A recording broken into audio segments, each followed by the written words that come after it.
Hi babies, welcome back to your home parce que vous êtes ici chez vous. J'espère que vous allez bien mes amours, moi ça va un peu mieux aujourd'hui. J'ai eu un peu mal à la dent vite fait ce matin, mais pour le coup là ça va. On se retrouve aujourd'hui pour le dernier jour de notre mois de KEVS, c'est la dernière vidéo du mois. Avant de commencer les gars, je tiens à vous remercier, franchement merci pour toutes les personnes qui m'ont apporté leur soutien pendant ce mois, toutes les personnes qui ont liké, qui ont commenté, qui ont partagé, les personnes qui se sont abonnées, franchement merci beaucoup. Le but de ce mois-ci c'était d'atteindre les 60 000 abonnés, malheureusement nous ne les avons pas atteints. Bon il n'est pas encore minuit donc techniquement on n'est pas encore en novembre.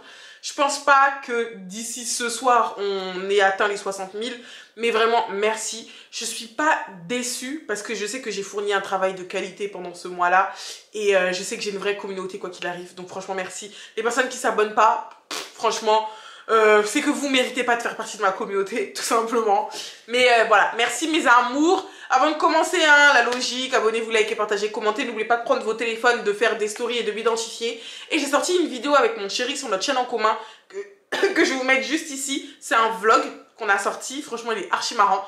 Donc allez cliquer sur notre chaîne en commun, allez voir la vidéo et encouragez-nous là-bas également. Je pense que j'ai tout dit pour l'introduction. Sans plus tarder, on va passer à la vidéo d'aujourd'hui. Alors l'histoire d'aujourd'hui c'est celle de Sophie, elle a 19 ans et elle habite avec ses parents et son grand frère. Franchement son histoire elle m'a fait de la peine parce que je sais que ça arrive à pas mal de jeunes filles. Je dis pas mal de jeunes filles, vous allez comprendre pourquoi. Mais je trouve que c'est vraiment trop triste et faut vraiment que ce genre de choses cesse. Donc Sophie comme je vous l'ai dit, elle habite avec ses deux parents. Donc elle a grandi avec les deux. Voilà, ses parents ne sont pas séparés. Il n'y a jamais eu de truc de ce style dans sa famille. Et comme je vous l'ai dit, elle a également un grand frère qu'on va appeler Lucas. Il a 23 ans, donc Sophie 19.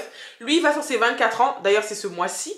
Et franchement, la situation familiale actuellement, elle est assez complexe. Mais quand je vous dis complexe, les gars, c'est compliqué. Je vais vraiment pas passer par quatre chemins. On va rentrer dans le vif du sujet. Sophie n'a jamais eu de chance avec sa mère. Et j'ai choisi le prénom Sophie parce que les malheurs de Sophie, je sais pas si vous connaissez, mais elle a vraiment jamais eu de chance avec sa mère. Sophie a dû toujours se battre, vraiment constamment, depuis qu'elle est toute petite, pour avoir l'attention ou même l'amour de sa mère. Et là, vous allez me dire, mais Kéline, comment un enfant peut se battre pour avoir l'amour de sa mère? Bah, je vous explique. Faut savoir que avant d'avoir son grand frère et d'avoir Sophie, la mère de Sophie a fait 4 fausses couches. Voilà, 4 fausses couches. Et c'est vraiment quelque chose qui l'a mise au plus bas. Clairement, elle n'était pas bien. Puis, elle a réussi, après plusieurs tentatives, à avoir le grand frère de Sophie, donc Lucas. Et quand elle l'a eu, bah, vous savez déjà, hein, les femmes qui ont fait plusieurs fausses couches, leur bébé qu'elles arrivent à avoir, c'est leur petit bébé miracle. Donc vraiment, elle a tout misé sur Lucas. Elle a tellement attendu cette... Je dis elle, mais en vrai de vrai, c'est les parents de Sophie, donc son père également. Ils ont tellement attendu cet enfant que c'était leur bébé miracle et ils ont tout misé sur lui. Par la suite, ils ont eu Sophie, sauf qu'en fait, la mère de Sophie, elle est restée bloquée sur le fait que j'ai pas réussi à avoir d'enfant et le premier enfant que j'ai réussi à avoir, c'est Lucas. Donc pour elle, ce qui vient après Lucas, ça compte pas. Ce qui est passé avant Lucas, ça compte pas. La seule personne qui compte, c'est Lucas. Mais ça, c'est pas vraiment le cas du père de Sophie, parce que lui, il ne fait pas de distinction entre ses enfants. En fait, lui, il sait qu'il y a Sophie, il sait qu'il y a Lucas. C'est vrai qu'ils ont galéré à avoir Lucas, mais ils ont quand même eu Sophie. Donc c'est une grâce, en fait. Au début, tu peux pas avoir d'enfant. Là, t'en as 2. C'est vraiment une grâce. Donc lui, il les met sur le même piédestal. Vraiment, même pied d'égalité. Sauf que c'est pas du tout le cas de la mère de Sophie. Donc Sophie, il y a toujours eu des discordes avec sa maman. Il y a toujours eu beaucoup de disputes, sauf en fait au début elle ne comprenait pas. Au début elle comprenait pas, donc elle se battait pour avoir l'attention de sa mère. Elle faisait toujours plus que Lucas. Je vais parler de plusieurs choses, donc je vais vous énumérer certains faits pour que vous puissiez bien comprendre. Faut savoir qu'à l'école, donc voilà, ils n'ont pas vraiment grand nombre d'écart d'âge, je sais pas si c'est français ce que je viens de dire. En tout cas, ils ont eu les deux, donc Sophie et Lucas, à fréquenter les mêmes écoles. Lors des rendez-vous parents-prof, faut savoir que la mère de Sophie était beaucoup plus exigeante avec elle qu'avec Lucas. Ça veut dire que Lucas, lui, quand il y avait des réunions parents-prof, il paniquait pas. Genre même s'il savait qu'elle avait fait des conneries ou quoi, le gars ne paniquait pas plus que ça. La personne qui paniquait le plus, c'était Sophie. Pourtant, elle essayait de faire en sorte d'avoir des notes correctes, elle essayait d'avoir un comportement correct également, sauf que à la moindre petite chose, sa mère se jetait sur elle. Genre vraiment, elle se jetait sur elle. Sophie n'avait pas le droit à l'erreur. On va parler des amis maintenant. Lucas, c'est quelqu'un qui a pas mal de copains. Sophie, elle, vu qu'elle n'a pas reçu l'amour de sa maman, et pour elle, c'est très important d'avoir cet amour-là, même si son père l'aime inconditionnellement. mais elle voulait l'amour de sa mère. Ce qui fait qu'en fait, elle est très renfermée sur elle-même parce qu'elle ne comprend pas d'où ça vient. Donc elle n'a pas beaucoup de copines. La seule, ou je vais dire les seules copines qu'elle a, c'est des copines avec qui elle a grandi depuis toute petite. Et avec ces copines-là, Sophie aime bien les voir parce que la seule présence masculine qu'il y a à la maison, c'est sa mère. Et sa mère n'est pas assez présente pour elle, donc elle aime bien aller chez ses copines, traîner avec aussi les mamans de ses copines à la maison là-bas.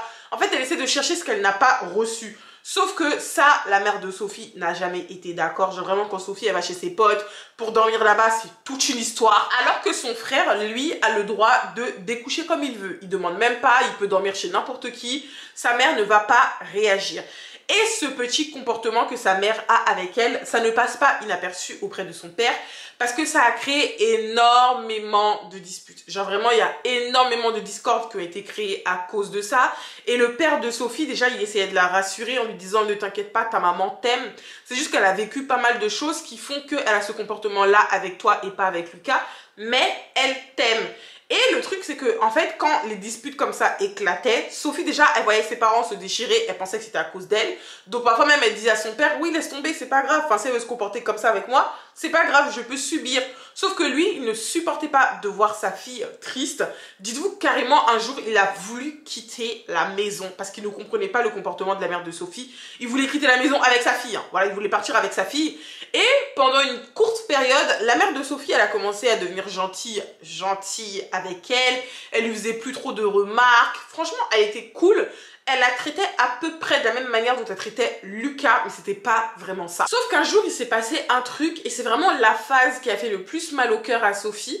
Faut savoir que son frère Lucas et elle, ils sont dans une branche, dans la même branche exactement, hein, mais en fait, c'est une branche dans laquelle faut payer pour les études. Tu vois, c'est pas comme si tu vas à l'université, tu fais du droit ou de la médecine et tu payes ta CVEC, là, vous voyez, les inscriptions, 300 et quelques euros. Non, c'est pas ça. Ça, c'est vraiment des écoles privées où tu es obligé de payer. Sophie avait parlé à ses parents, elle leur avait dit que moi, je veux intégrer exactement la même école que Lucas parce que c'est ses parents qui payent, du coup, les études de Lucas. Je vais intégrer la même école que Lucas et tout, donc de la même façon dont vous payez pour lui, est-ce que c'est possible que vous fassiez la même chose pour moi? Normalement, quand t'es parent et que tu sais que tu payes pour l'un des enfants, t'es obligé de payer pour l'autre. Enfin, moi, c'est comme ça que je vois les choses. Je vais pas faire du favoritisme en mode, je vais payer les études de un et puis l'autre va venir me supplier pour que je puisse payer ses études. C'est pas comme ça. Donc, elle s'est dit, je vais quand même demander, on s'est jamais vu le comportement de ma mère avec moi. Je sais que mon père peut accepter, mais si ma mère commence à chipoter, ça risque de créer des embrouilles et tout. Et du coup, sa mère, elle lui a directement dit, non, c'est mort. Voilà, je vais pas recevoir 4 chemins. Sa mère, elle a dit, c'est mort. Et encore une fois, bah, ce jour-là, ça a pété parce que le père de Sophie n'a pas compris. Déjà, c'est lui qui paye les études de Lucas. C'est même pas sa mère. Et en gros, sa mère est en train d'inciter le père de Sophie à ne pas payer les études de Sophie. Donc, il lui a posé la question. En vrai de vrai, c'est quoi ton problème? Parce que c'est notre fille, au même titre que Lucas. Je vais dire un truc de fou. On l'a pas adopté, t'as vu? Même si tu adoptes un enfant, c'est censé être ton enfant. Donc, t'es pas censé faire du favoritisme. Mais en fait, à la rigueur, tu me dis c'est un enfant qu'on a adopté, tu le considères pas comme ton enfant biologique. Je peux comprendre que tu te comportes comme ça. Je peux comprendre des gros guillemets de fou. Et là, c'est notre fille, en fait. Là, c'est notre fille. Tu l'as portée pendant 9 mois. Tu l'as poussée comme t'as poussé Lucas. Pourquoi est-ce que tu ne l'aimes pas autant? Donc la mère de Sophie, elle a commencé à se débattre. C'est pas que je l'aime pas, mais elle a un comportement insolent avec moi. Elle se comporte comme une peste. Genre vraiment, ce jour-là, la maman de Sophie, elle a commencé à l'insulter. Et elle m'a dit, dans son mail, du coup, que j'ai reçu, elle n'a en aucun cas, une seule fois de sa vie, été irrespectueuse avec sa mère. Genre vraiment pas. À part les fois où sa mère, elle veut pas trop la calculer, elle sort de la maison sans prévenir, tu vois. Mais ça, je peux comprendre. T'es mal à l'aise dans ta propre maison. Encore heureux que t'as envie de souffler et que tu partes te réconforter chez les mamans de tes copines. Pour moi, c'est logique, en fait. Tu me donnes pas ton amour, donc je vais chercher de l'amour ailleurs. C'est normal. Et c'est ça que la mère de Sophie n'a pas apprécié. Et dites-vous carrément, elle lui a dit, si c'est pour continuer à faire tes allers-retours comme ça, là, pour aller chez les mamans de tes copines, et bien dans ce cas-là, tu pars et tu remets plus les pieds chez moi. Et le père de Sophie, il lui a dit, si tu la fais partir, moi-même je pars en fait, parce que c'est pas possible de se comporter comme ça avec ton propre enfant. Et encore une fois, ça a créé des tensions. Sophie, tu lui dis pas ça 2 fois. Clairement, tu lui dis pas ça 2 fois. Elle était tellement pas bien ce jour-là qu'elle a pris ses affaires et elle est partie dormir chez une amie dont elle est très très proche, et elle est également proche de la mère de cette amie en question. Elle lui a tout expliqué ce soir-là. Et la mère de son amie, elle lui a dit, est-ce que tu veux que je parle à ta mère? Peut-être qu'on peut discuter entre mamans et qu'elle va me dire des choses que tu peux pas forcément entendre. Sauf que Sophie, elle a catégoriquement refusé. Bref, il s'est passé quelques temps. Sophie, elle est rentrée chez elle parce que la mère de sa copine, elle lui a parlé, elle lui a dit écoute, tes parents ils doivent s'inquiéter parce qu'elle avait dit à personne où elle était. Clairement, elle a dit à personne, elle est partie comme ça. Elle lui a dit tes parents doivent s'inquiéter, pardon. Faut que tu rentres à la maison. Tu vois, moi j'ai prévenu ta maman au bout d'un moment que tu étais ici, donc rentre à la maison et tu discutes bien avec eux. C'est ce que Sophie, elle a fait. Mais là, les gars, vous allez vraiment pas, vous êtes pas prêts. Normalement, ton enfant, il fugue, il découche. Déjà, tu t'inquiètes, de 1. Tu pars à sa recherche, de 2, ok? Et quand ton enfant rentre à la maison, tu vas pas commencer à lui faire une leçon de morale, crier sur elle. Tu vas essayer de comprendre ce qui a poussé ton enfant à faire ça, en fait. Surtout si elle est partie depuis plusieurs jours. Et ça, c'est mal connaître la mère de Sophie. Sophie se ramène à la maison, sa mère directement commence à casser des assiettes, lancer des fourchettes. Vraiment, ce jour-là, elle a pété les plombs. Et malheureusement pour Sophie, son père n'était pas là. Elle a essayé de l'appeler, sauf que son papa ne décrochait pas. Voilà, il était parti pour le travail. Et la mère de Sophie lui a dit, écoute, si c'est comme ça que tu veux te la jouer, à partir d'aujourd'hui, si tu veux rester dans ma maison, parce que ici, c'est pas un moulin. Si tu veux rester dans ma maison, déjà de 1, tu me payes un loyer. Et puis tes courses, moi, je paye plus les courses pour que tu manges ici. Tu payes tes propres courses. Je sais pas si vous vous rendez compte, hein. Je sais pas si vous vous rendez compte. Lucas, il est là, il vit sa best life, il sort, il rentre comme il veut. Pour lui, c'est pas un moulin, hein. Mais quand il s'agit de Sophie, c'est un moulin. C'est elle qui doit payer sa nourriture, c'est elle qui doit payer sa chambre. Je sais pas si vous vous rendez compte. Et vraiment, ce jour-là, elle était choquée. Elle s'est dit, mais pourquoi moi, en fait? Je comprends pas. Si je suis partie, c'est de ta faute. J'ai pas envie de quitter ma maison pour quitter ma maison.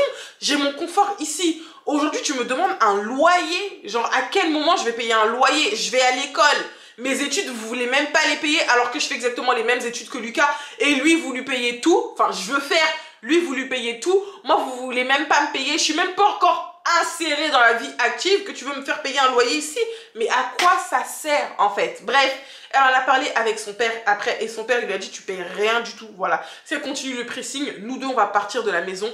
Ce qui fait qu'actuellement, c'est très tendu chez Sophie. Et elle ne sait pas comment se comporter. Est-ce qu'elle devrait payer le loyer comme sa mère lui dit? Parce que tous les jours, elle lui met la pression par rapport à ça. Est-ce qu'elle devrait quitter la maison? En fait, comment est-ce qu'elle devrait réagir selon vous? Parce que clairement, elle n'en peut plus. Et ça crée un sentiment de rivalité avec son frère. Donc, dites-moi ce que vous pensez de son histoire dans les commentaires. Qu'est-ce que vous pensez qu'elle devrait faire? Qu'est-ce que vous aurez fait à sa place? D'accord? Qu'est-ce que vous lui conseillez de faire?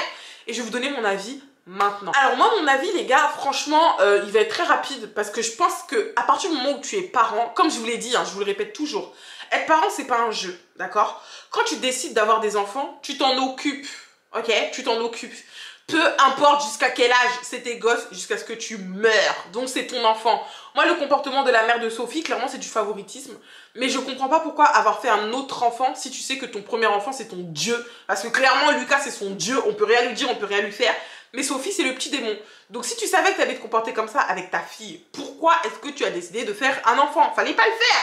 Et ça, je parle pour les parents qui se comportent comme ça avec leurs enfants. Vous êtes dégueulasses. Franchement, aujourd'hui, je mâche pas mes mots, je m'en fous. Vous êtes vraiment dégueulasses. Parce que faire subir ça à un enfant qui n'a rien demandé, elle n'a pas demandé à être là, c'est très mauvais. Sophie, moi, ce que je peux te conseiller, parle avec ton père. Parce que ton papa, il a l'air d'être de ton côté et il te laisse. En fait, il fait pas en sorte que ta mère te martyrise, tu vois, il te défend. Et ça, c'est très bien. Parce qu'il y a des darons dans cette situation-là, ils écoutent leur femme, ils en auront la foutre.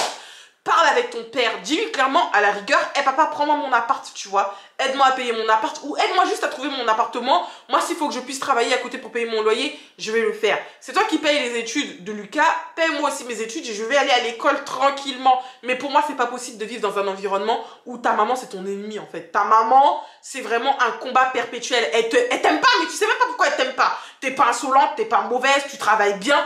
T'es une fille sage en fait, donc elle a aucune raison de se comporter comme ça avec toi. Et même s'il y avait une raison, c'est ta mère, elle est pas censée te... Wesh.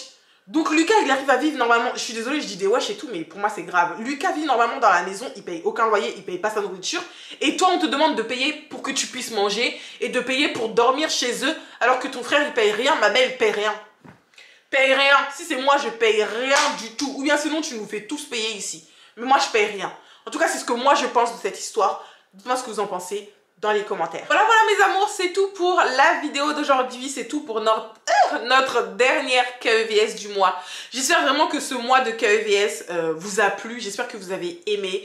Et je pense que j'en referai un très bientôt. Bon, très bientôt. J'ai pas envie de le faire dans 2 semaines.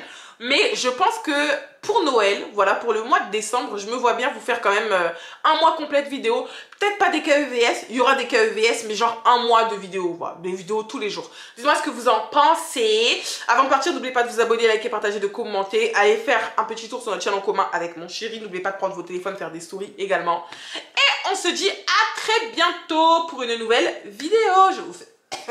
Je vous fais de gros bisous.